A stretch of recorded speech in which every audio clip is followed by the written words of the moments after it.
You moving up? Okay, you had your chance. Danny, I thought I shot you. Nope, I survived. Oh, okay then.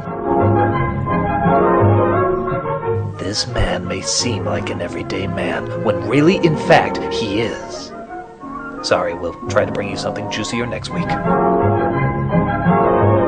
Talk about silent running, I couldn't even hear the door slam.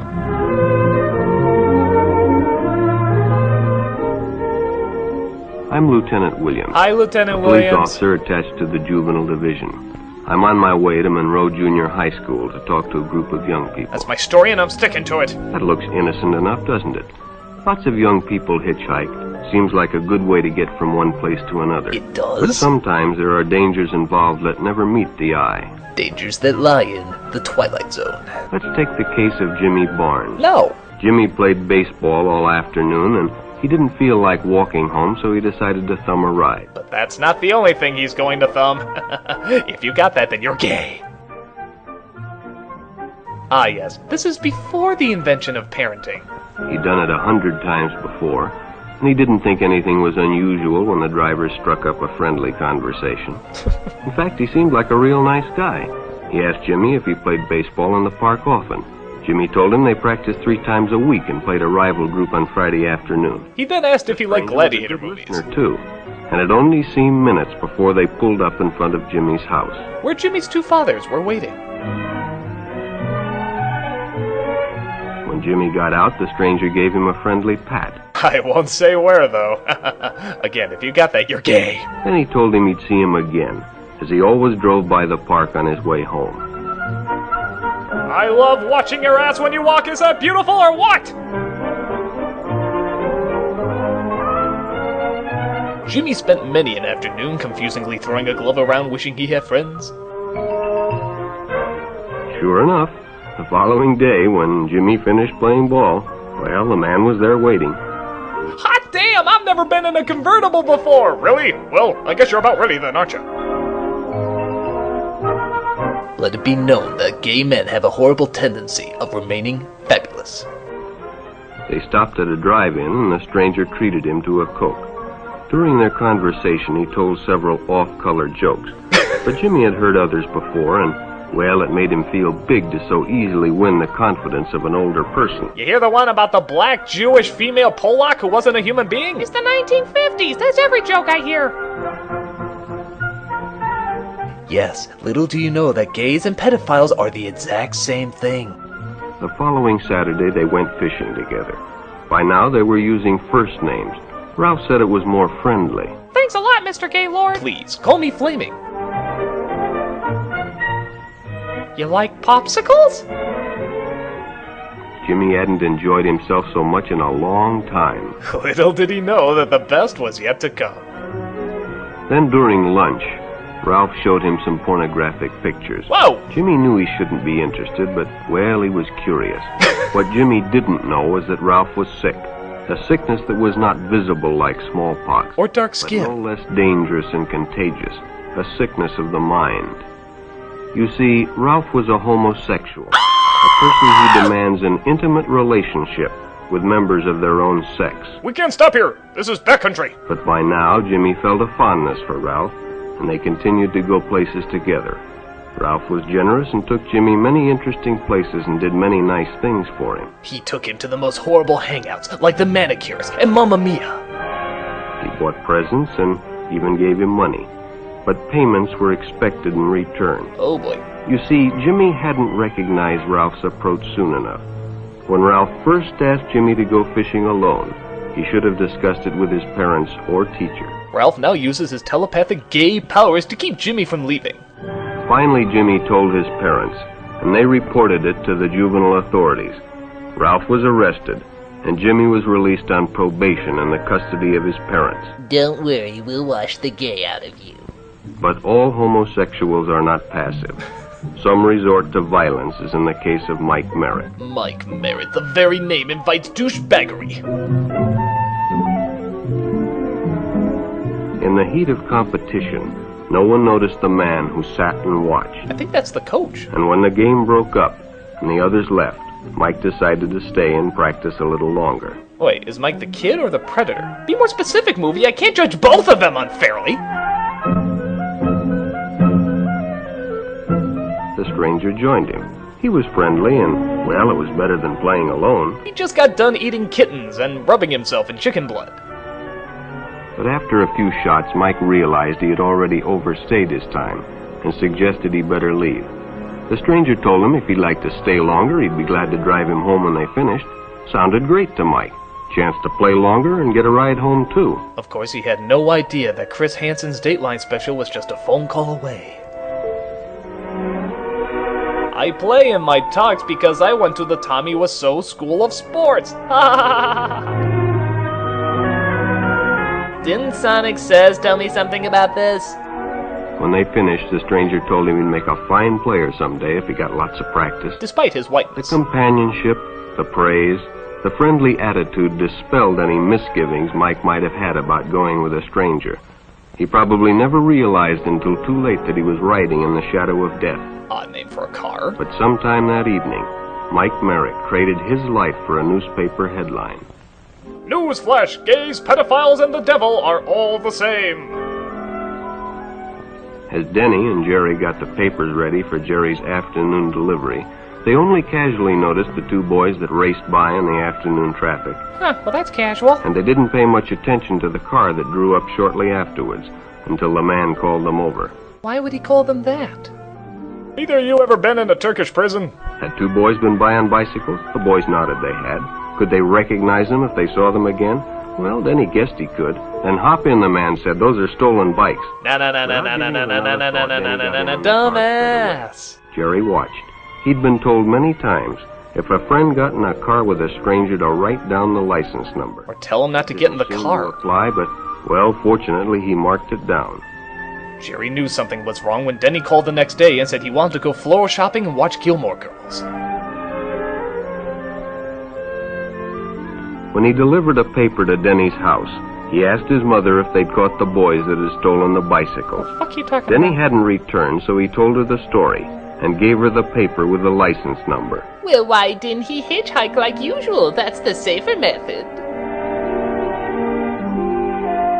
Being a careful parent, she decided to call the police. Jerry supplied the necessary information, and the stranger's car was quickly spotted.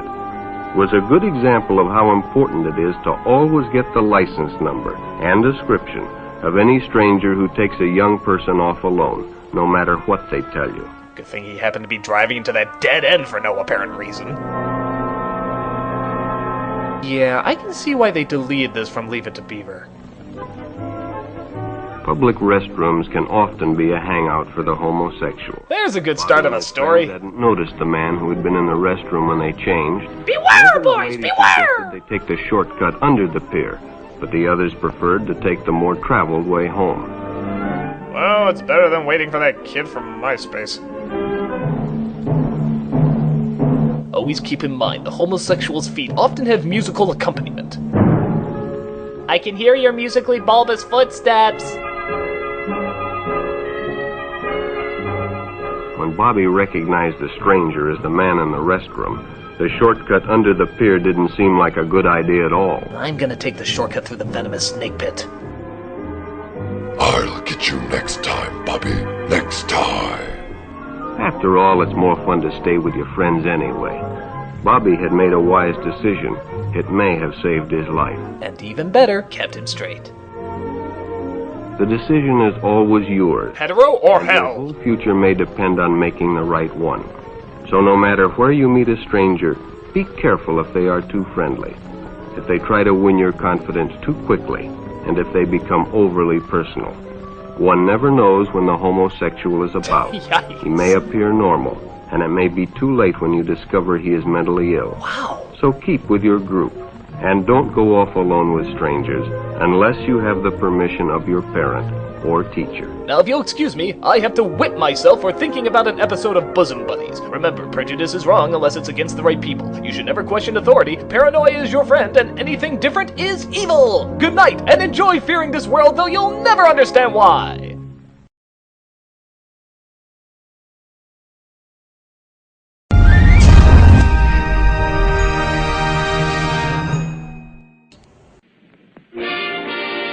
fucked up Kingdom of the Crystal Skull all by ourselves.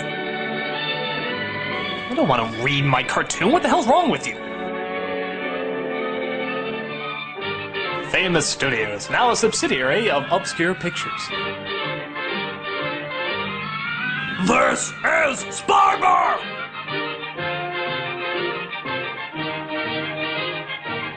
Is it me or is Mother Nature getting kind of wordy? Featuring this soiled, chewed-up rubber condom.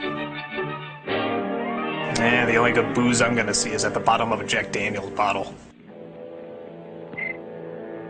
Bud. Wise? Jam. Oh, God damn it, Isn't this a perfect setting for a spine-tingling ghost story? Well, strangely enough, this is a ghost story. No, Mr. Wells, this is a fish stick commercial. Do you have nightmares? Do shadows on the wall front you? Me neither. Well, relax. This isn't that kind of a story. This is a porno. To prove it, let me introduce a ghost that is out of this world. His name is Casper. In life, he was known as the Pillsbury Doughboy. Oh, I wish I had animal friends to fondle me. Well, time for another kegger on Ball Mountain. This is Henry. He touched children, but saved the Pope, so he's in purgatory for a while.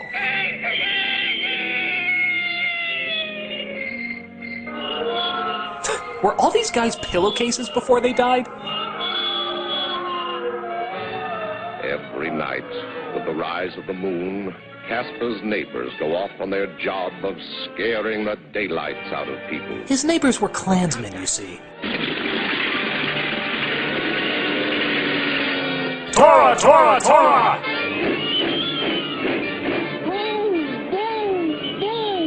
Come on, Casper! Time to go out and boo people! I'm off my meds! Good boos tonight! Boo! Boo! Boo! It's the ghost of Christopher Walken. Boo! Boo! Boo!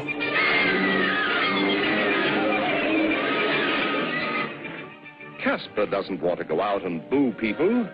He wants to be friendly. They're much less suspecting when he chloroforms them and keeps them for years in his pit. Casper sees no future in this sort of life.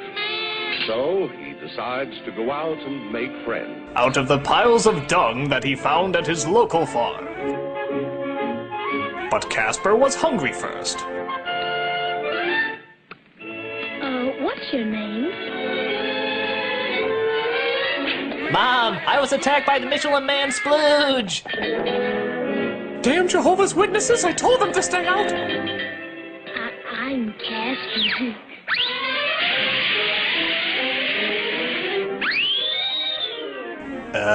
Got nothing on that one, folks. Well, time to die somewhere near a highway and ruin everybody's trip.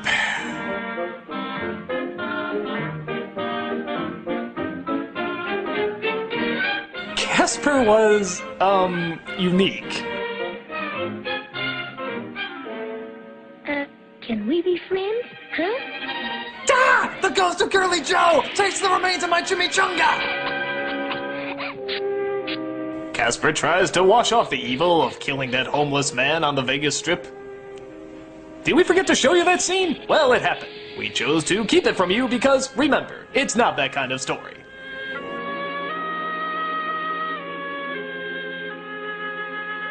Oh, buck up. You know what they say? What doesn't kill you only makes you... Knuckles puts down his sonic suffocating pillow to see what was the matter. And so the dead boy cried because nobody living or dead loved him. And that in turn made the cute little fox want to drown in his own tears. But don't get too sad, kids. Remember, it's not that kind of story. Aren't you scared of me? You're a cute little fox. I'm gonna get others to help chew your face off. Here, this is what's left of your body. I think it was a femur. Oh, so you want to play with me? Actually, I was hoping if I give you the stick, you'd go away.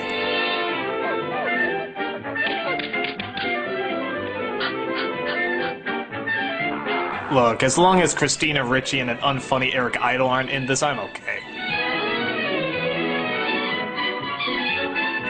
You know, I'm just gonna start to ponder the various ways that Casper could have died. Heroin overdose, autoerotic asphyxiation, execution at the hands of North Korean communists, a tumor. You know what? I'm just gonna start a website about all the various ways he could have died. You're my best friend, so I'll give you an extra special name. Ferdy. That's it. Ferdy Fox. Farty Fox? I wouldn't wish that name on my worst enemy. 1, 2, 3. I'll leave a flatulent trail for you. 8, 9, 10, 11, 12, 13. Oh, you'll never find me the only bush in the field.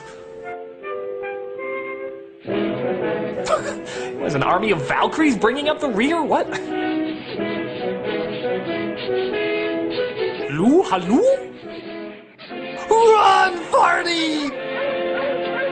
I smell a gassy fox! 59, 60. And to the Republic for which it stands. Shit. Die, you fucking fox! Oh, they're after Ferdy. I can smell his panic all the way from here. Then the fox almost fell off the waterfall, nearly drowning to death and crushing his bones into a million pieces. But don't worry, kids, it's not that kind of story. I thought they said this was a children's cartoon. Upturn! Schnell, get in the Foxen! Here I come to gay the day! Come on, Fox, do a barrel roll! Stop! Ow, my invisible pancreas! My friend!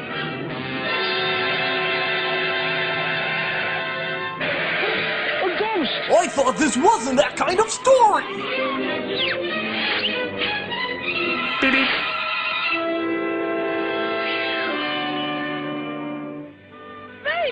Ferdy! My name is Ralph, goddammit! Where are you?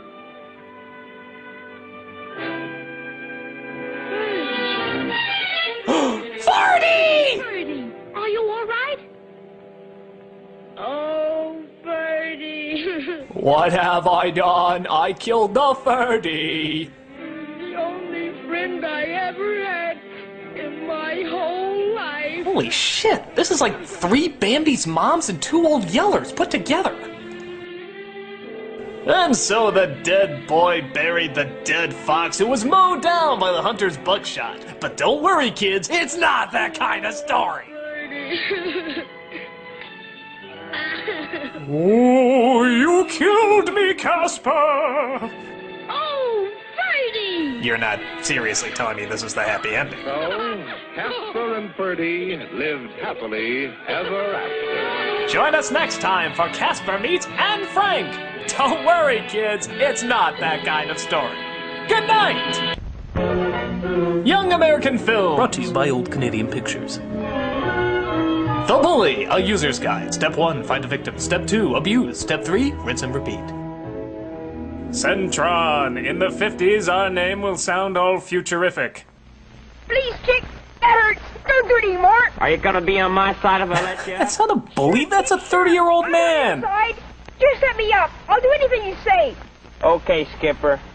You're on my side. Ah, it's the sequel to Boys Beware. Okay, let's go find the other fellas.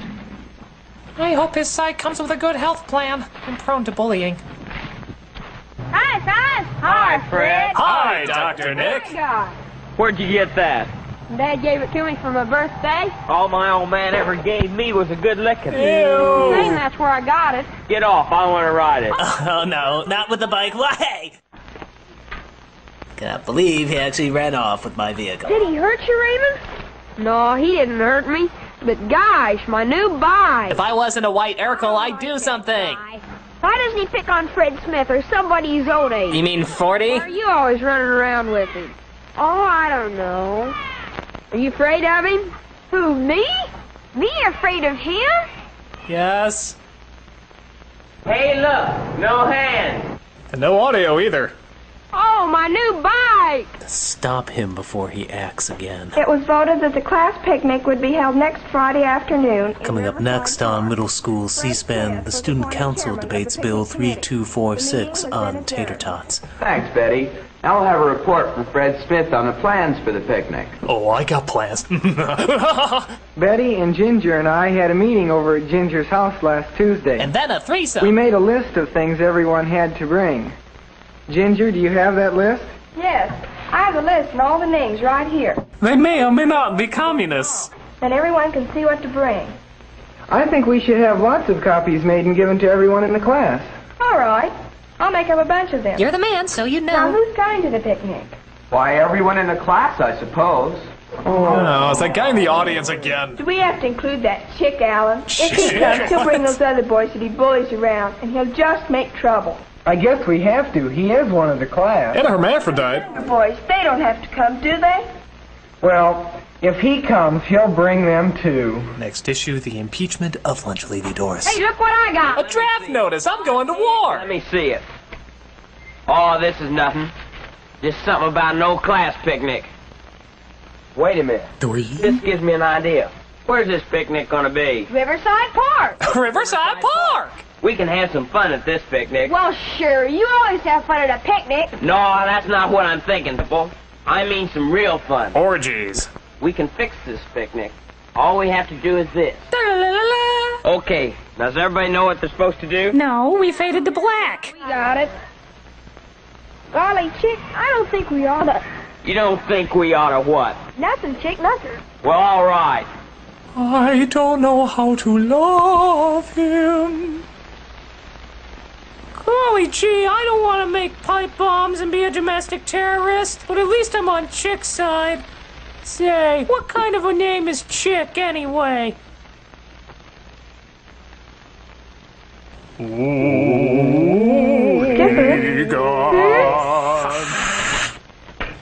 It's Tom Hanks in a dress. What's the matter? There isn't anything the matter. Did I do something? No, you didn't do anything. Just go away and leave me alone, will you? I'm sorry if I didn't. Ginger! You still trying out for bosom buddies? You don't Chick Allen. I know who he is. He's in our class. Oh, Ginger? Well, Chick's gonna do something terrible to ruin your picnic. The blood of the innocent will spill. The picnic? Yeah, the picnic. But Skipper, what? Skipper? Ginger? What is this, Leave It to Gilligan? The way he is. He's not happy unless he's breaking something or hurting somebody. But it's a class picnic. It's for everybody. It's for him, too. Oh, that doesn't mean anything to him. Not Chick. It was a picnic for his own family. He just as soon busted up as not. What'd you just say? What have you got to do with it, Skipper? I'm supposed to get mud and mess up the picnic tables. Johnny's got to get firecrackers and set them off and scare everybody. George and Tommy are going to steal the food, and gosh, it'll be awful. You know what I'm saying, bitch? Some shit is going down! Well, he's gonna... Golly, I don't know what he's gonna do. Just as I thought. He makes you younger kids do all the dirty work. He's a big shot. He says it's called the corporate world. It wasn't my idea. I don't want to do it. And why do you go around with that chick Allen anyway? Why do you let him get you into things like this? Oh, I don't know. It's just, well... I'm sort of his man-slave. Don't worry, Skipper.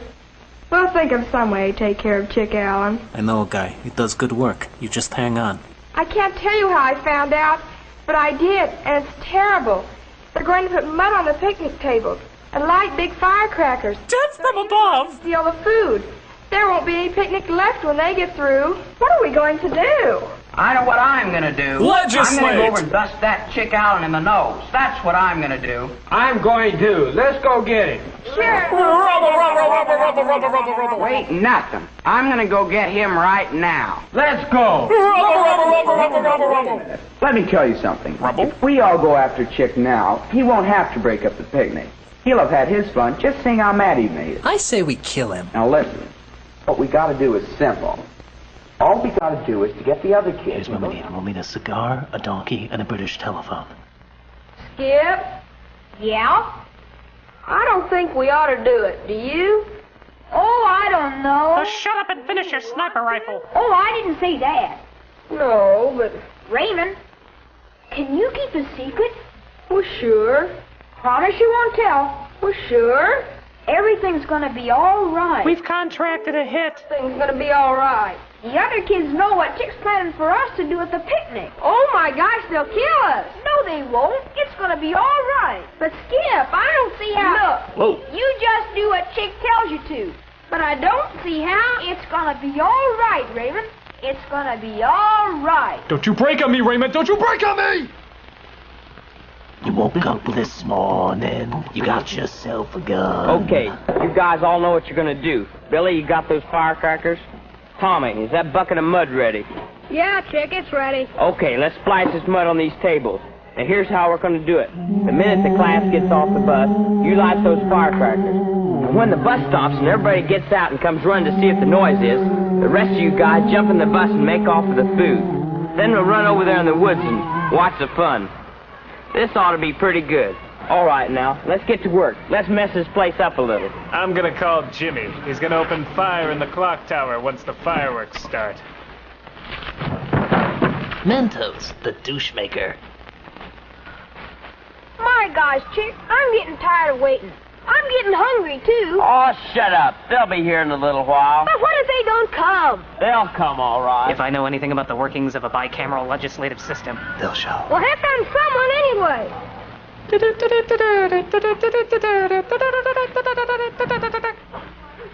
Hi, Chick. Hi, Barney. What do you want? I got something for you. What is it? I don't know. Let me see it.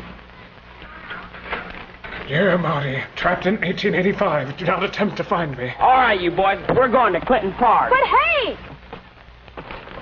If you want to see your sister again, you'll... Dear Chick, when we heard what you were going to do at the picnic at Riverside Park, we changed it to Clinton Park. Hope you'll change your plans and come on over. The class. Da da da da. Da da da da da. The names have been changed because they are incredibly stupid. Oh no, it's free interns for all at my picnic. Hey, you're throwing pretty good there, Bobby. Why don't you throw it a little higher? Jesus! Boy, this sure is gonna be a good picnic. Boy, it sure is, in spite of Chick Allen's big plan. Say, I wonder what's the matter with him anyway. Unrelenting child abuse? I think he's just kind of mixed up. Why do you suppose he's always blowing somebody around? How come he's always showing off? Why can't he just be satisfied to have fun with the rest of it? Why can't he drink the Kool-Aid? Sure got me buffaloed. Me too. I wonder what he'll do when he gets our notes. You don't suppose he'll really come over here, do you? Uh-oh, look. Boom, boom, boom, boom. The chicks are gonna rumble tonight. Okay now, remember what we said if he did come. It's up to Chick. If he wants to be like one of us, all right. If not, execute him. Yes, Chick, it's up to you. Can you be satisfied just to have fun with the rest of them? Can you be satisfied with your direct line to God? Brave? Or are you the one who is afraid? Who are you? Have you learned anything from the way the class has treated you? Get out of my head! And you, members of the class, Yes, God. were you right in secretly moving the location of the picnic? I don't know. We'll have to vote. How will you treat Chick Allen now? How will you act? Like any government, with fear and hostility. Do you still think you handled the bully problem in the right way? Anything else have been done about Chick? What do you think? I, the scriptwriter, have just quit my job. Finish the movie yourself, you lazy bastards. Submit your alternate endings to Young American Film, brought to you by the Writers' Strike. Remember when you asked your kid what they did today and they said nothing? This is the nothing they're talking about. Because it's the 1950s and we haven't acknowledged that drugs exist yet. Millions of tax dollars and 5 PhDs to tell you how to eat lunch. Just before lunch one day, a puppet show was put on at school. It was called Mr. Bungle Goes to Lunch. This was not planned and the children were terrified. It was fun to watch. Yay. Oh, it's that kind of show. If they're gonna point to that puppet's crotch at any point, I'm out of here. His hands were dirty. Dirty. And his hair was messy. Messy. But Mr. Bungle didn't stop to wash his hands or comb his hair. He went right to lunch. You fool, Mr. Bungle, you fool! Oh, God, he'll kill us all! Then, instead of getting into line at the lunchroom, Merry Christmas, kiss my ass, kiss his ass, Happy Hanukkah. and went right to the front. Even though this made the children laugh, no one thought that was a fair thing to do. Stop laughing, goddammit! I'm a serious puppeteer! Then, in the lunchroom, Mr. Bungle was so clumsy and impolite that he knocked over everything, and no one wanted to sit next to him. Well, this is the worst Last Supper ever. And when he finally knocked his own tray off the table, that was the end of the puppet show. For the puppeteer had died. The children knew that even though Mr. Bungle was funny to watch, he wouldn't be much fun to eat with. Phil knew that Mr. Bungle wouldn't have many friends. He wouldn't want to be like Mr. Bungle. Phil was having a spasmodic attack. Later, Miss Brown said it was time for the children who ate in the cafeteria to go to lunch. She hoped there weren't any Mr. Bungles in this room. Susie, you have Bungle written all over you! Apparently the kids took a vow of silence. Phil stopped to return a book to Miss Brown while his friends went on to the lunchroom. He would have to catch up with them later. Phil realized this was an incredibly pointless scene and should have been edited out. On his way to catch up with his friends, Phil almost walked past the boys' room, but he stopped and thought. Were his hands clean? No, they were a little dirty. And bloody. Phil remembered that Mr. Bungle didn't wash his hands. Mr. Bungle's hair was messy, too. Phil didn't want to be like Mr. Bungle. Thus a young Larry Craig begins his descent. Inside the boys' room, Phil was surprised to see some of his friends washing their hands, too. In the urinal for some reason. Phil washed his hands well, with lots of soap. God, Jesus, kid! Howard Hughes didn't use that much. Then he rinsed the soap off. Dirty, dirty! I'm a dirty little boy! Now somebody wash my crotch! Phil dried his hands well, too. When he was finished, he threw the paper towel in the basket where it belonged. And then he made sure that his hair looked neat. What hair? Charlie Brown had more hair than that. Now, Phil and his friends were ready for lunch. His germ-free bubble was waiting for him in the hall. Yeah, you're welcome, bungholes. There was a line of children waiting to get into the lunchroom when Phil got there. Fucking rush hour. He saw some boys he knew at the front of the line.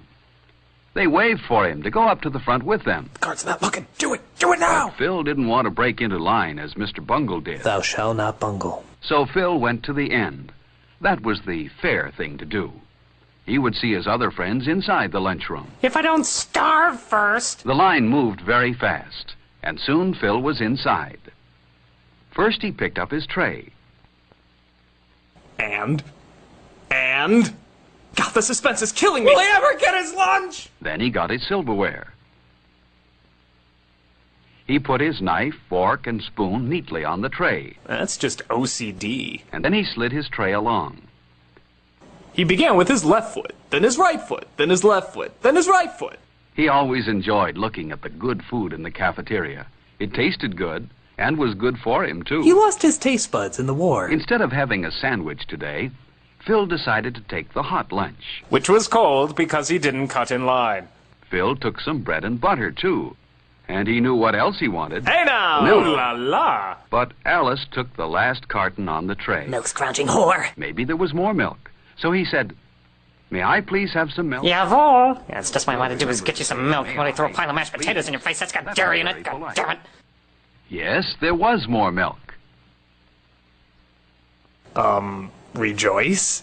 Phil remembered to say thank you when he took the carton of milk. Like I care. Phil had good manners. Get out of here. He didn't want to be like Mr. Bungle in the lunchroom. I'm looking at you, Jimmy. Phil didn't want to forget his dessert. The cake Damn, looked delicious. kid! Would you like some meal with your cake? At the end of the line, the lunchroom supervisor said she had noticed how polite Phil was, and she smiled at him. She wouldn't smile at a Mr. Bungle. Not smiling at you, bungle breath. Phil went to the table where his friends were. He put his tray down carefully, pulled out his chair quietly, and sat down. He knew his friends wouldn't like a noisy Mr. Bungle at their table. Phil seems very anti-bungle. There was someone Phil liked, Freddie. He always brought his lunch from home. It looked good. Freddie had a sandwich, an apple, a cookie, and milk. And a small spherical goat turd. Before Phil began to eat, he always put a napkin on his lap. So did Freddie. No, kill me. Everyone liked Freddie. He was very polite. For example, if he had food in his mouth when someone talked to him, he always took time to chew the food with his mouth closed and swallow before he answered. Yeah, the fire extinguisher's over there. Phil noticed how straight and tall Freddie usually sat. Freddie kept his feet on the floor, too. As opposed to up Phil's ass. Phil would rather be like Freddie than like Mr. Bungle. Got it! Another polite person everyone liked was Alice. For example, when Alice sneezed, she covered her mouth and nose. This protected her friends at the table from any germs. Now they're all in her lap. While Phil and his friends ate, a boy ran past their table. You shouldn't run in the lunchroom. Only Mr. Bungle would do that. Crucify the bungler! Hang him by his unclean hands! Phil and his friends wouldn't like to have a Mr. Bungle at their table. Then lunchtime wouldn't be as much fun as it is. Phil ate slowly and enjoyed his lunch. Finally, he had eaten everything except his dessert, which would take him an hour. He saved his cake for last. Only a Mr. Bungle would eat his dessert before he'd finished the rest of his lunch. And Phil wasn't a Mr. Bungle. Up, he put his hands on the cake! Crucify him! Crucify him! Good. Phil drank his milk carefully. Some children are messy when they drink milk. Only he who shall not be named drinks milk sloppily. As each of Phil's friends finished, they didn't leave the table, but waited for all the others to finish eating too. Even though the bell rang 10 minutes ago. Phil was the last one done. He wiped his mouth and hands carefully with his napkin. Then he cleaned the table where he sat. He didn't want to leave his place at the table dirty. I'm not a bungle! I'm not a bungle! Everyone at the table cleaned his own place well. But look at that table. I smell a bungle. It was left very messy. Phil thought a Mr. Bungle must have sat there. Mr. Bungle seems to be the Judas of the puppet world. But Phil didn't want to be like Mr. Bungle. I'd rather die! So he put his chair neatly into place. And his table looked fine. He licked it clean himself. Not a piece of paper or scrap of food was left on it. Mr. Bungle would leave a pink cigarette on the bed before he left. No, Mr. Bungle sat here. Actually, I'm under the table. Phil's friends were careful to put their waste papers and empty milk cartons where they belonged. In this way, they helped keep the lunchroom clean. And it plugged up yet another landfill. Phil was certain that Mr. Bungle wouldn't put his paper in the waste basket and his empty carton on the milk tray. Mr. Bungle probably wouldn't bother to put his lunch tray in the right place either, but Phil and his friends did. Fuck Mr. Bungle! Fuck him in the ass! Lunch was good today. Bungle, bungle, bungle, And then bungle, Miss bungle. Brown told Phil and his friends how proud she was of them. They had left their table the neatest in the lunchroom. No one here was a Mr. Bungle, and no one wanted to be. Except for you, Susie. God damn it. Are you like Mr. Bungle? Mr. Bungle is a shame because he spoils lunchtime. What did I ever do to you? Don't be like Mr. Bungle. Have good lunchtime manners, and lunch will be more fun for everyone. Seriously, what did I do? Was the burnt cross in my yard really necessary? And why was it made of milk cartons? What is your deal? I will not slip quietly into the night. Cowards! Cowards! Quick Draw McGraw here. I'm here to talk about ostracizing others in the name of conformity. Discussion problems in group living, like why is Joan Rivers eyeing the title card? The Brad Jones story. How you too can make a living reviewing porn. I can't wait till the 50s ends so we can invent real dancing. Peeping Rob Petrie sees Laura for the first time. Expression x to the 9th minus 3. Therefore, A equals I need a boyfriend. Lousy young Republicans rally. I wish those Mormons would shut up. By the time you read this, I will be gone, having plummeted off the Winter River Bridge. Are you doing math in there? No. Are you planning to commit suicide? Maybe. Good, as long as it's not math. Hi, Mom. Hi. Got any whiskey? Still working so late? On Friday night? You're a loser. This is my last algebra problem. I'll save my history until tomorrow. Sarah. Your father and I want to have sex. Do I need to spell it out anymore? I appreciate the fact that you take your schoolwork seriously. Schoolwork? But, well, couldn't you manage to arrange your time so you could have a little fun, too? You know, put out. I have a certain amount of homework to do, and I like to get it done on time. But you have the whole weekend. Sleep with something. You could go out on Friday night or have somebody in. Like them? Is that what you mean? Having a good time is all I mean. I will live my life through And you! that's why I talked to Ron's mother the other day. You didn't? Well, I suppose you fixed it so he'd have to invite me over. If by fixed you mean bribed. If it had been necessary. But I found out that those Friday night get-togethers are open houses. You could go. I'll provide the Billy beer. I could if I wanted to. I don't. I think you should go. You're only young once, and Mother. You're only gonna look 40 at 17 once. There's nobody over there I want to see.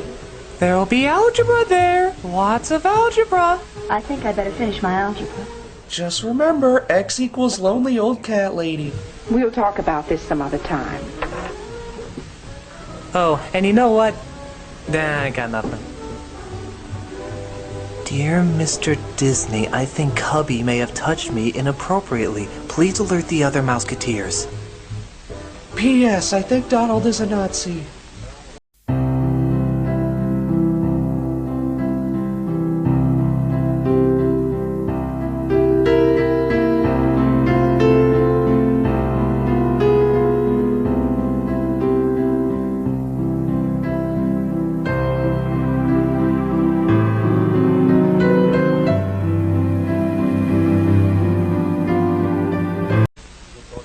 Alright, we're here to record our new hit single, Wonder Bread.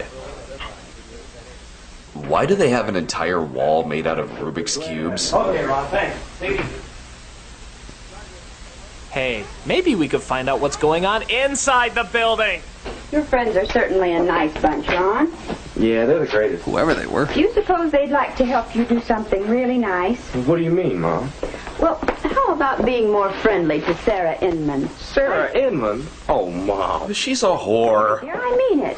Now you could invite Sarah over here next Friday to join us. Ask Sarah to come over here? Well, gee whiz, why? Don't you dare use that language! You want her to come? No. Ron Howard's first attempt at a comb-over. Sarah Inman.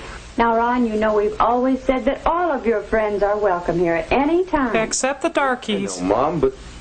Well, the idea just kind of grew.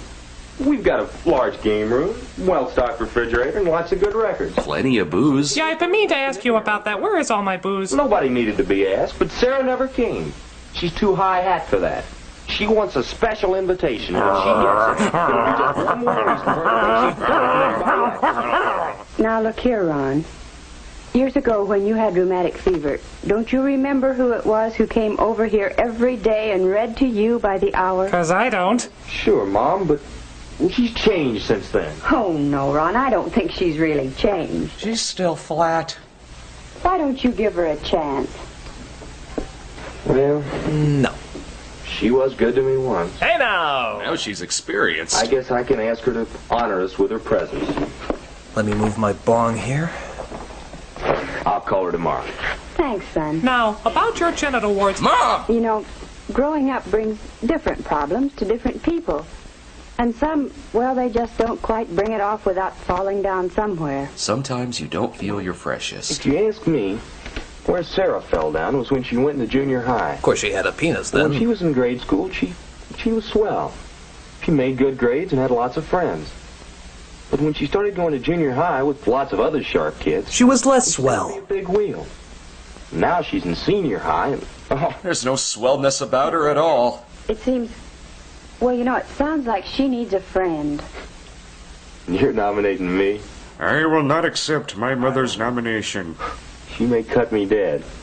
She does lots of other people. Giggity, giggity!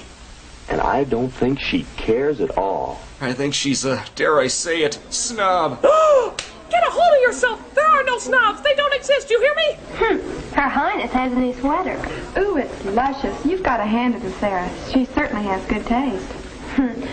She actually said nobody else did. She'll hear you. That's an awfully pretty sweater, Sarah. Well, don't speak. Sorry, I was just calculating the odds of not decapitating you with my math book. Hear nobody, see nobody. A girl like that will kill your brother. No wonder she had any friends. Well, it's nice they overcame their racial differences to fight a common enemy. Snobs. Hey, I'm Master my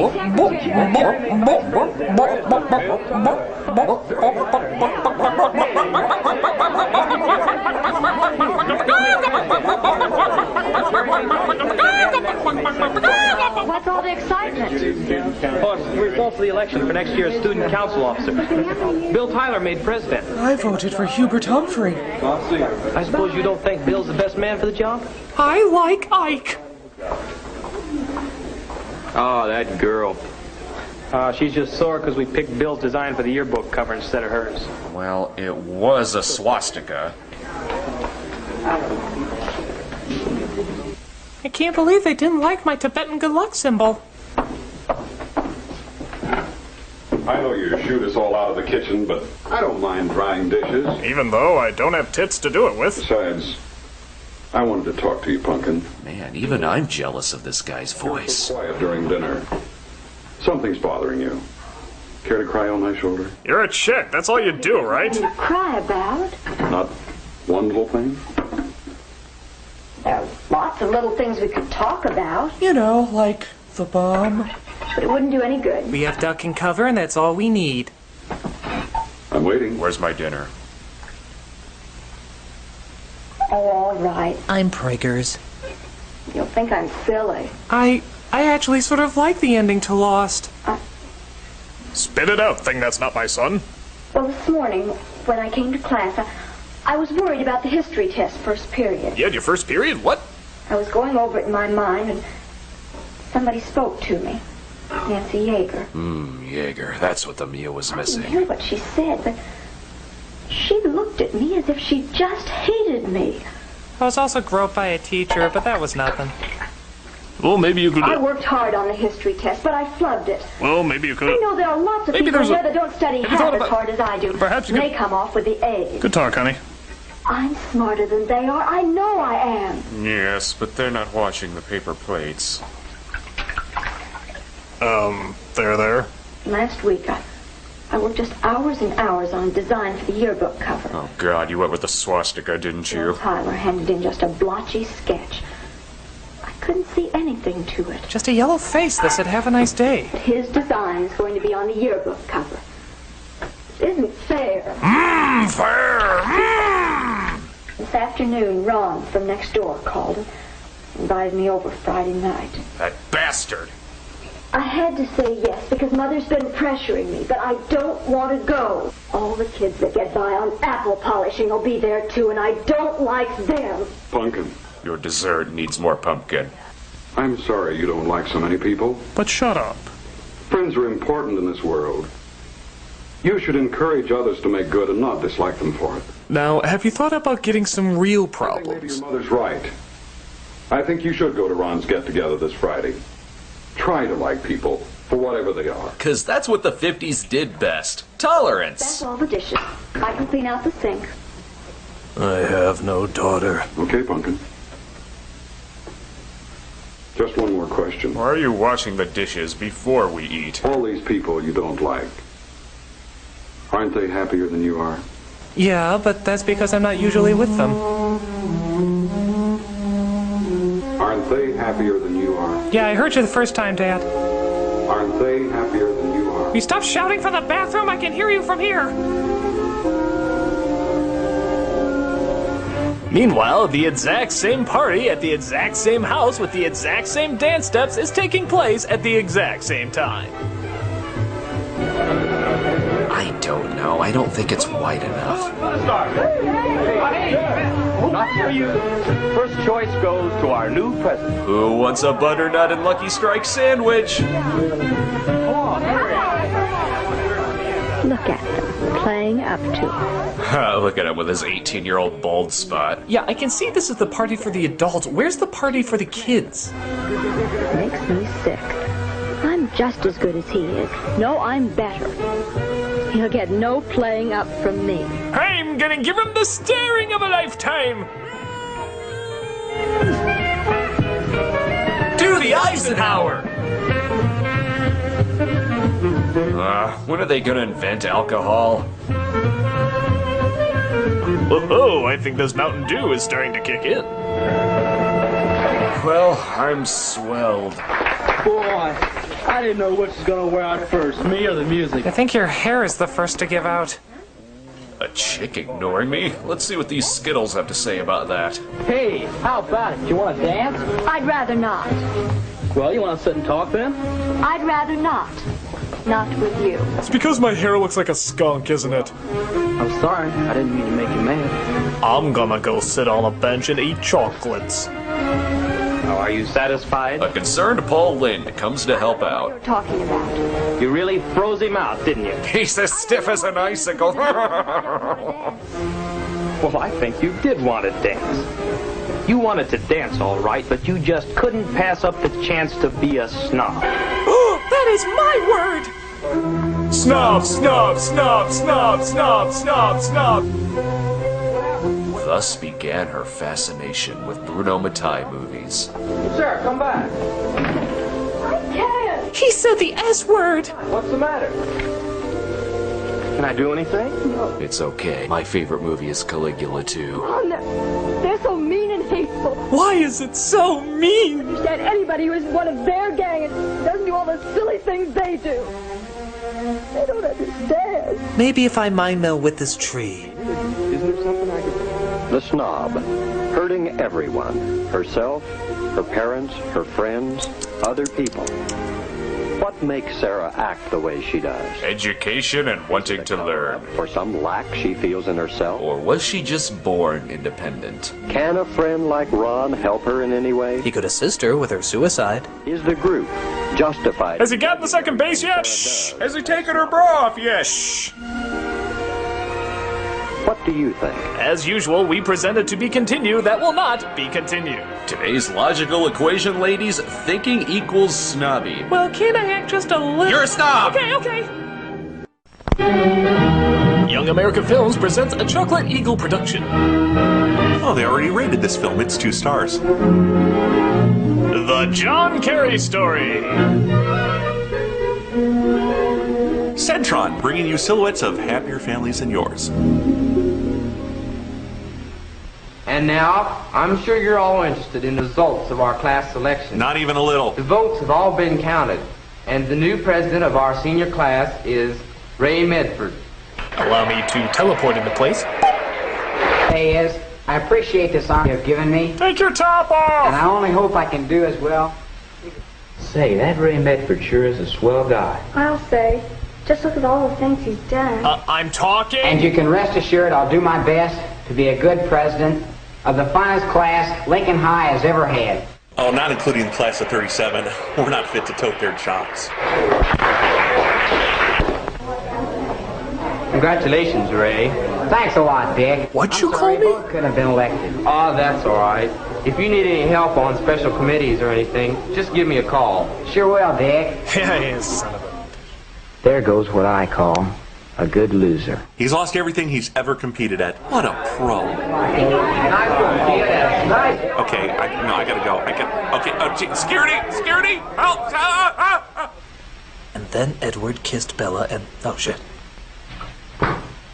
At the start of his senior year, we all knew Ray Medford as an excellent student and a swell fellow. And a gentle kisser. Oh, that wine took a lot out of me. I'm the debate coach here at Lincoln High, and I regarded Ray as a fine speaker. Check my line. Okay. He had won the extemporaneous speaking contest. Extemporaneous? What? District and state meets for the past 2 years. Checking his line again. Good. Ray was confident, sometimes even a little cocky, because Ray knew how to win. He cheated frequently. Hi. Hi, Steve. Well, Ray. Yes? Would you come over here for a minute, please? Okay, Mr. Murray. And bring that sweet ass with you. Ray, I'd like to have you meet Marilyn Jackson. Hi, Marilyn. Hello. Perhaps you remember Marilyn from the tryouts last week, Ray. Oh, sure, she was the woman. I thought you looked familiar. We're going to use Marilyn in extemporaneous. Extemporaneous? What is that? Sort of break her in to take your place next year. Oh, it had me worried there for a minute, Coach. I thought maybe I'd lost my place on the team. Oh, no, I couldn't. What I'd like to have Yeah, you do, shut up, Ray, lady. is to help coach Marilyn this year. I don't have time to give her all the help she needs. And if you could work with her... Sure, I'll do anything I can to help. That'd be swell. Well, go to it, kids. And if you need any help, Ray, let me know. Okay. Thanks, Mr. Murray. So Edward carried Bella to the top of the mountain and... Have you had much experience in public speaking, Marilyn? No, I haven't. This is just my first try. But I've heard you the last 2 years when you won the state championship for us, and you were just grand. I was just lucky. But let's see what we can do to help you. Now first... Cut! Start over. Great speaker, my ass. Ray worked hard with Marilyn. And he worked Marilyn hard. He helped her find suitable material for practice. He pointed out the flaws in her delivery. No, lose the breath. Suggested ways for her to improve. And, most important, Ray was patient and understanding. You're a failure! Oh, Ray, I'm so sorry I'm so slow to catch on. I bet Mr. Murray won't even take me along for the trip. Oh, he'll take you along for a It sure trip. is nice of you to help me this way. Look, you're doing... Whoa, hey, watch it there. Watch the hands there, guy. Fingers. Natural. All right, let's try it again.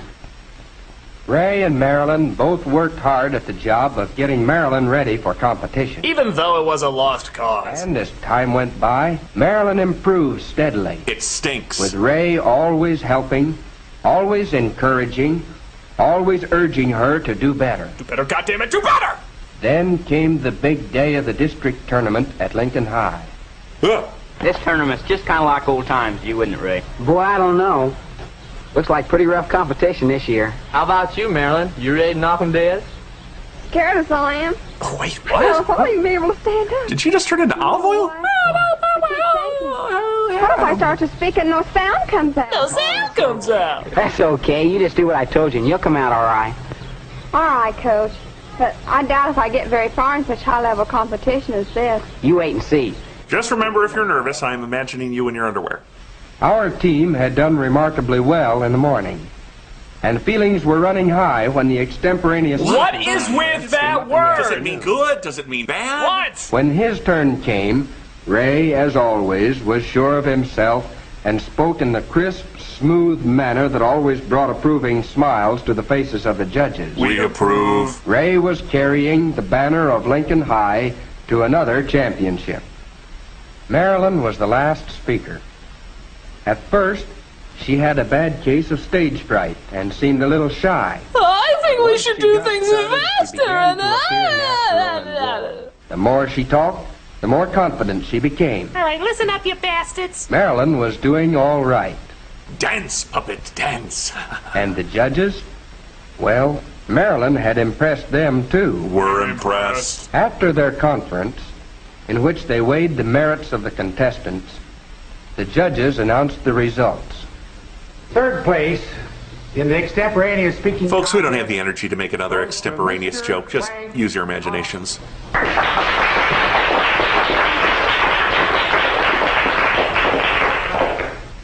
Silence! Second place winner is Mr.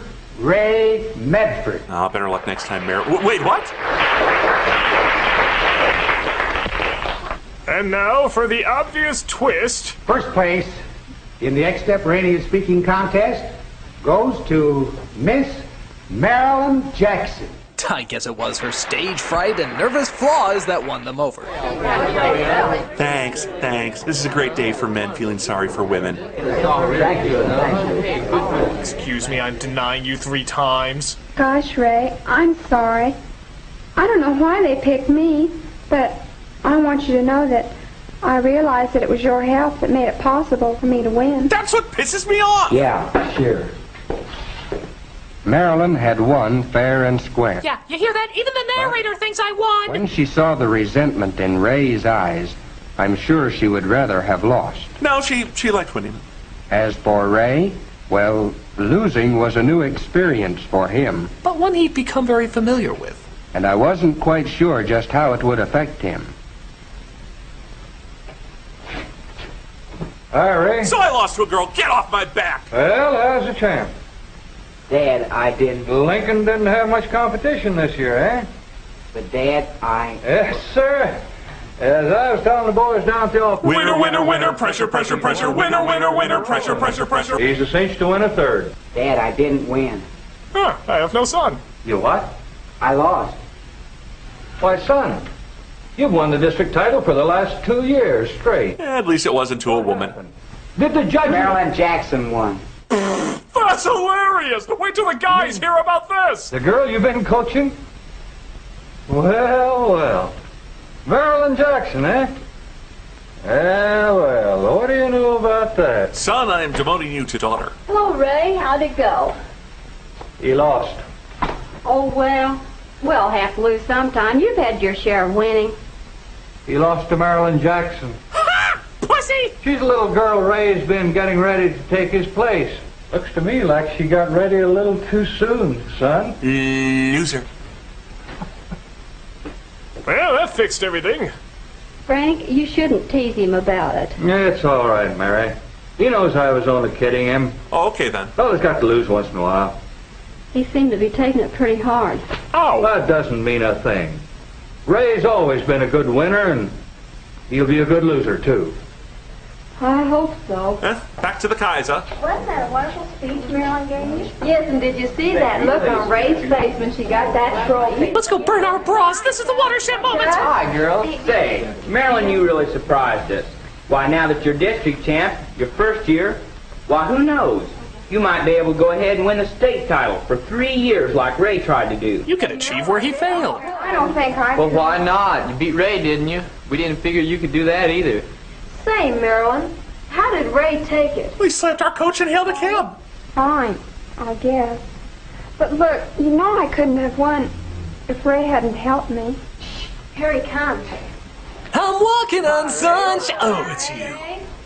Say, Ray, how about coaching me for the exhibition meet next week? Don't do it, Ray. You just can't trust these women. To learn all your techniques. Boy, puberty really gave up on him, didn't it? Like Marilyn did. Champ the chump in 10 easy lessons. Why don't you all shut up? Well, just him. He likes praises when he wins, but get him a little kidding when he loses. And, well, we're supposed to shut up.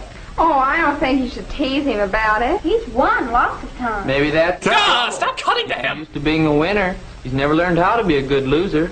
Well, I never expected Ray to be that kind of a character. Yeah, okay, well, I used to like him, but I don't anymore. Oh, that Ray's worse than Hitler.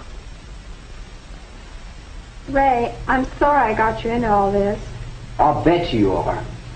Really, I didn't have the slightest idea I'd win. You'll always be the best as far as I'm concerned. Is that why you smiled at the judges the way you did? Played me for a sucker all along. That old business of being so afraid. Poor helpless little girl. Didn't know a thing about speaking. Oh, what a laugh. Ray, I didn't. Oh, what's the use? Boy, she gave up pretty quick. Marilyn, I'm sorry. You do know she's not in the scene anymore. Ray, will you come here a minute, please? What? Were you just sitting there the whole time? I'd like to talk to you about plans for the state contest next month, Ray. Hey there, Mr. Murray. I'm not going to be on the team anymore. Do you have a reason? Did you not see the big fight he just had? Ray, you don't like being second best very well, do you? Duh. I mean that since you didn't win first place for once, you've decided that if you can't be best, you won't be anything. I don't think... I know how much winning the contest meant to you, Ray. Contest. And I know that you feel Marilyn has in some way betrayed you. Betrayal kill! And I know that you've been taking quite a bit of ribbing from some of your friends. Ribbing back then meant brutal hazing. But we're a team, Ray. And as a team, we win or lose together. Maryland's first and your second place gave us the tournament. I can't stress enough how little your win helped. Ray, largely due to your speech and your work with Marilyn. Ray, think this thing over. You done? Okay. Think how Dick reacted after you beat him in the student council election. He beat his dick with what? Huh? What?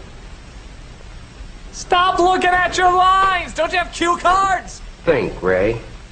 You can win a lot of respect and inner strength by becoming a good loser. Just think, if you work at it, you could not only be a good loser, you could be a great loser. Perhaps the greatest loser the world has ever known. Well, it's up to Ray now. He can still change his attitude. If I can get the gun to the bell tower. Being a good winner make it hard to be a good loser? Well, by definition, yes. Would Ray have been a better loser if everybody, his family meet the Beatles. and friends hadn't kidded him about his loss? That's the way they all became the Centron Bunch. Will Ray ever be able to be a graceful loser? A loser, yes. Graceful, no. How would you have acted if you had been Ray? What do you think? I think facial tattoos of question marks are going out of style. It says release. Avis Films, making our letters look phallic for 69 years. We also did the Little Mermaid poster. And professional abuse counselor, but, you don't want to know that. Boy, Mrs. Bishop really built herself up, didn't she? She's so smart, how come she couldn't get her title card straight? Whoops! We accidentally put in Jeffrey Jones's private videos. Billy Martin is one of the nicest boys in our town. He's one of the cleanest boys, too. He's also a good teleporter. Billy always has been a nice boy. I'm a nice boy, I'm a nice boy. But he hasn't always been so clean. As a matter of fact, for a long time, Billy's parents worried about him. They didn't worry just because Billy got dirt on his hands and face. They worried because he punched girls, for no apparent reason. They knew that a boy is bound to get dirty when he's playing cowboy and runs into a bandit down by the corral. Stick him up! Stick! Billy's parents did worry because he was so careless about washing when he should have washed. He had to be reminded almost every time. And even then, he didn't do a very good job. The testicle grinder. No, no! Yes, no, yes, please, the testicle grinder. You've been warned. The trouble was, Billy had the wrong idea about being clean. Wash, wash, wash. They just want me to be a sissy. I bet Howie Mandel never had to put up with this. But then, one night, Billy had a dream. At least, I guess it was a dream. Whoever I am. I bet cowboys don't wash all the time. Well, they couldn't stink any more than Cowboys versus Aliens. But you're wrong, Billy. Holy hell. It's not sissy to be clean. The flying fuck. Who said that? Who's there? I did. One of your best friends. Let me introduce myself. Sophie's the name, partner. Why, you're a living cake of soap. Big as life, Billy. And I'm here to help you. I can help you, partner. That's just the trouble. How does it eat? How does it breathe? What am I looking at? So I'd like to show you. May I? Don't let him show you anything, Billy. Yes, Well then, just lie down and close your eyes. No, stop! Don't do it! It's a trap! He's gonna clean you in places you don't want to be cleaned! Now, what do you see? Is it the flaming fires of hell? why, I see a cowboy. A cow senior citizen is more like it. He's washing up. That's right. There's nothing sissy about that cowboy, is there? He's a bronco buster. He rides wild horses. Oh God, all that soap made me too slippery. I'm gonna slip off this thing. I can't control it. Help me, Frank. I'm the worst bronco buster ever. Well, Billy, you and I must tame animals more dangerous than bucking broncos. The Russians. I help you control animals that could make you sick. Congoers. Now, close your eyes again, and I'll show you. The animals I help you control are called disease germs. Disease germs? They are so tiny you can't see them, except with a microscope, like this man is using. Or a person man, as I like to call them. Disease germs are dangerous. Disease germs look a lot like Chips Ahoy cookies. Many of them get inside of you, and they can be on almost anything that children touch or handle, even on things that look clean. Like this doll toy, or this letter mail, or this plane, or this cash register that's outside for some reason. If you get disease germs on your hands, and then put your hands in your eyes, you might as well bury yourself. Death is imminent. Or in your mouth, those disease germs can get inside of you. Disease germs. It's as repetitive as Manos, Hands of Fate. But you and I can kill most of the germs on your hands, so they can't make you sick, if we work as partners. So be a germ fighter with me. Learn good hand habits. Like touching me below the belt. What? Nothing. Boys and girls should wash their hands often, especially at certain times. Wash your hands before doing anything that has to do with food. Wash them until they bleed. before setting the table. You know, Soapy, my mom said never to talk to strangers. Ah, but did she ever say never talk to humanistic talking bars of animal fat? No. Then shut up. Before eating, at any time. Wash your hands even after you're done washing your hands. And then wash them again, and again, and again, until the only disease germ left is your rotting soul! Wash your hands after doing anything that gets them very dirty. Like burying a dead prostitute after a night of violent drinking. Mr. Soapy, you're starting to scare me. I have a past, Billy, and you will indulge me in listening to it. Take your head out from under that pillow. After playing games. After playing with He's animals. trying to chew my brains out! And especially after going to the toilet. Mr. Feces, the constipation fighter, will talk more in detail about this one. You and I can be partners in other clean habits, Billy. Like smuggling people for slave labor. And of course, you should take a bath or shower each time you've been working or playing hard. You should wash your hair often. Boys can do it easily. Each time they take a bath or shower. Don't think I won't be watching. Girls should wash their hair at least once every 2 weeks. Boy, pretty lenient on the girls there, aren't you? They're not as dirty as the penised ones. You can see, Billy, that I am your partner, but you have other health friends. I said you have other health friends! Thank you. Every community has a health department, just as it has a fire department and a police department. Or a brothel. And one of your best friends is the health officer. He's a germ fighter, too. 12:15, stand and look at my notebook. Health officers fight germs in many ways. Like drinking Johnny Walker Red on the rocks. They know how to look for germs. This health officer is testing a drinking glass from your school cafeteria. He discovered that it had several traces of Mr. Bungle urine. And now a health officer checks the cafeteria windows to be sure that flies can't get in. Flies carry dangerous germs on their feet. To demonstrate, here are some cows. Health laws say that food must be clean. Health officers must see that cows are clean and healthy, so their milk will not have germs. You can't wait to be slaughtered, can you, little fella? Another health officer, the meat inspector, makes sure that meat is clean and safe. The mark shows that this meat is clean. Except for the dirty iron he just put on there. But health officers can't do everything for you. You must be your own health officer, Billy. You must sanitize the world! Since germs can get inside of you through your mouth, be sure that food is clean before you eat it. Wash the food 30 times before your hour-and-a-half-long hand scrubbing. Be sure that dishes are clean before you use them for food. Well, lucky for me, only women do that. Indeed, Billy. Let's pray they never grow wise. Never take a bite from someone else's food. That's right. Oh, yeah. Break off the piece. Oh, yes. To share your cookie. Oh, share that cookie, you dirty little beast. And keep food covered, safe from flies when you eat outside. Remember, flies carry dangerous germs on their feet. It's almost as if you've said that already. When you drink at a fountain, keep your mouth away from the nozzle. Make sure it goes directly into your nose. And there's one more important thing, Billy. Your clothes. Lose them! A cowboy wears working clothes when he's out on the range because he gets dusty and dirty. But when he's ready to go into town, after I've helped him wash up, what? He puts on his clean clothes. Thank God that man in the soap costume helped me clean my nether regions. I should ask questions more. Children get dusty and dirty when they play games. You should wear old clothes when you play. Like your dead brother's jacket. Too soon? But when you're through playing, when you clean up for dinner, you should change to clean clothes. Use mother's brush to confuse society. You see, Billy, being clean in every way is an important part of being healthy. And being healthy is an important part of being happy. I see that now, Soapy. You are a good friend and partner. That's right. Is it okay if I tell people that we're partners? So long, partner, and don't forget. Tonight you'll be haunted by 3 ghosts. I won't, Soapy. And Billy didn't forget. He's one of the cleanest boys in our town now. Gotta keep clean, gotta keep clean. Giant soap will kill me. He's one of the healthiest.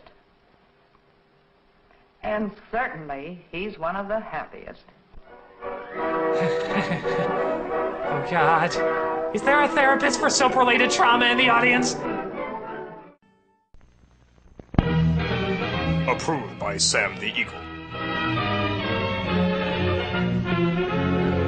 Cindy goes to a party and gets crunk.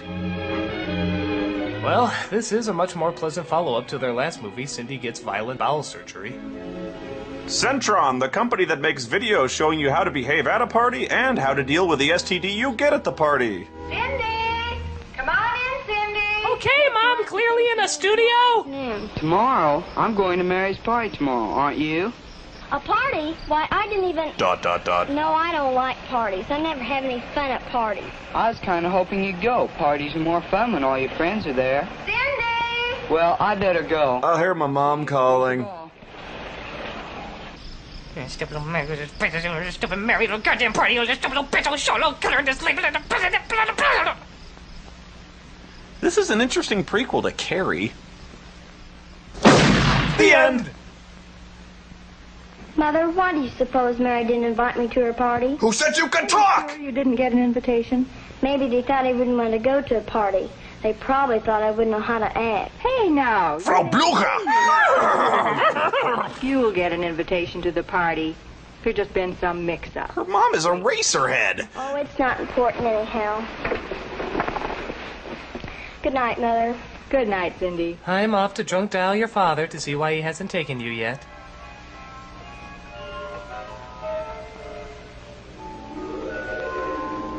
Your name's Cindy, not Cinderella. You'll go to the party. Kill your parents. Make them pay for the shock therapy. They float. They all float. Cindy, Cindy, wake up, Cindy. It's your other personality. What?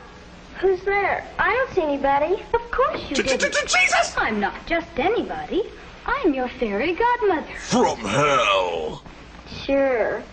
You don't believe me? Shall I show you a demonstration of my evil powers? I just thought you might want to go to that party. Oh, I do. We've got some work to do. We've got to get you ready. Oh, but I wasn't invited to the party. They probably thought I'd rather play basketball or go fishing or... Well, you've been invited, all right.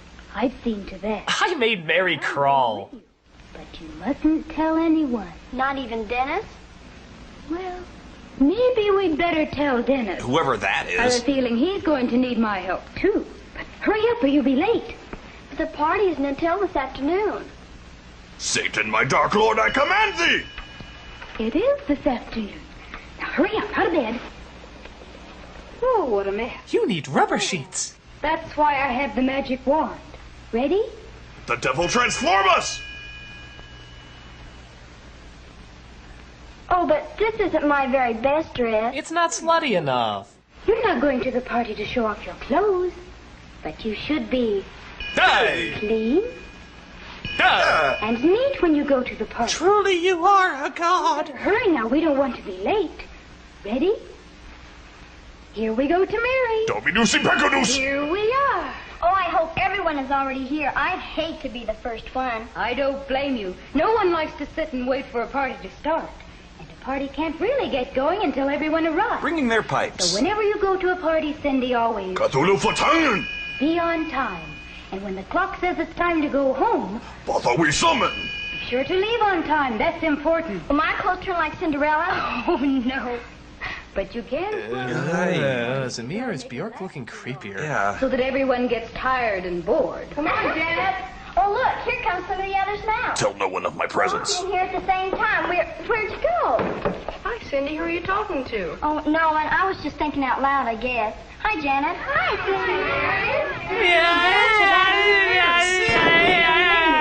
Cindy, Well, hi, Dennis. Who invited you? you weren't coming to the party. I wasn't, but you'll see her, then you'll understand. See her? See who? By the seven tails of Cerberus we transport. See me. Oh, someone spiked the punch bowl again. What? She's going to help us enjoy the party. You are? Certainly. See, they're setting up for a game of musical chairs. Ah, but I don't like... Silence, mortal, you will There. participate. That's the way to have fun at a party. Isn't it? Join in the game. A party calls for teamwork. Why, nobody will have any fun unless everyone joins in. So join in wholeheartedly in any game suggested, and you'll all have a lot more fun. I'll be watching you from afar. Just do what she says. Don't question anything. We're having fun. We're having fun.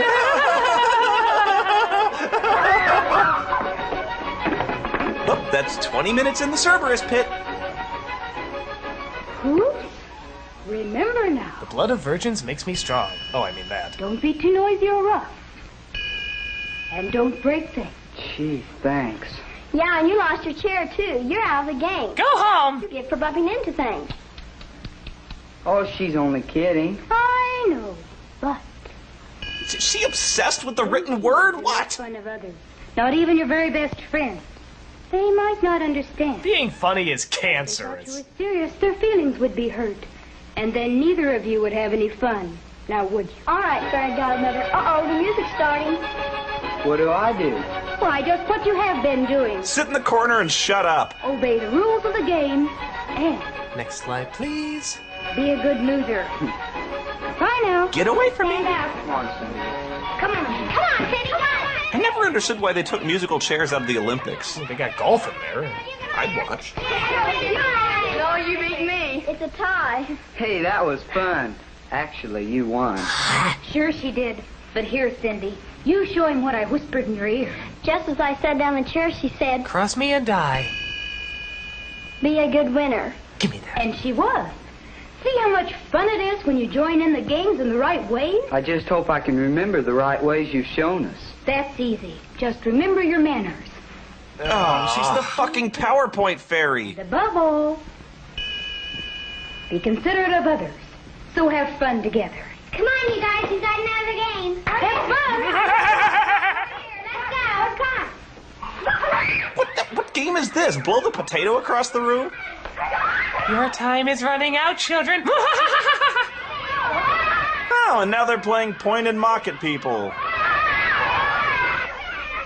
This was Cindy's last known photo. Anybody want ice cream cake? Too bad, I only brought 2 plates. Here, Cindy. Here, Dennis. Thanks, Thank you, Mary. Mary. Where? Here I Dude, am. would you stop that? Wait a minute. Don't write anything. Please, merciless God. I bet I know what you were going to tell us. Remember our table manners when eating. Oh, now you spoiled my fun. I wanted to write it for you. You'll have to die. Now you won't think I've been any help to you. Oh, you've been a big help, Fairy Godmother. I've enjoyed the party. So go ahead and write it for us if you want to. Sure, we want you to write it for us. Don't patronize me, you little snots. Remember your table manners. You didn't really need my help. You knew it already. I guess you don't need me anymore. I must perform I seppuku. may as well be going. Oh, no. Oh, yes. You can't see or hear fairies unless you need them. And you don't need me anymore. I guess the world just doesn't need party etiquette fairies. To leave on time, won't you? And you'll remember... Oh, Jesus, is this movie made for the hearing impaired? Go to any more parties, we'll remember to be clean and neat and to be on time. And we'll be considerate of others, too. We'll join in the game. Just don't hurt And us. obey the rules. And make fun for everybody, not fun of anybody. Or be too noisy or too rough. And we'll remember our table manners when eating. And if the cops show up, remember to flush the evidence. Because parties are fun when everyone is considerate of others. Goodbye now. Don't go. Don't go. Don't go. Don't go. Shane, come back, Shane. Shane, no. Oh, Mother, I just dreamed that... Ah! The evil one! Cindy, here's Mary's sister Nancy. She just came by to tell you that she was supposed to deliver your invitation to Mary's party 3 days ago. But she forgot. She was drunk. Wasn't it nice of her to come by so early this morning to tell you about it? Oh, yes. Oh, thank you. Thank you so much. Instead of saying you're welcome, allow me to just stare creepily at you. Remember, parties are about rules and conformity, not having fun and being yourself. If you see a party etiquette fairy, notify your local priest.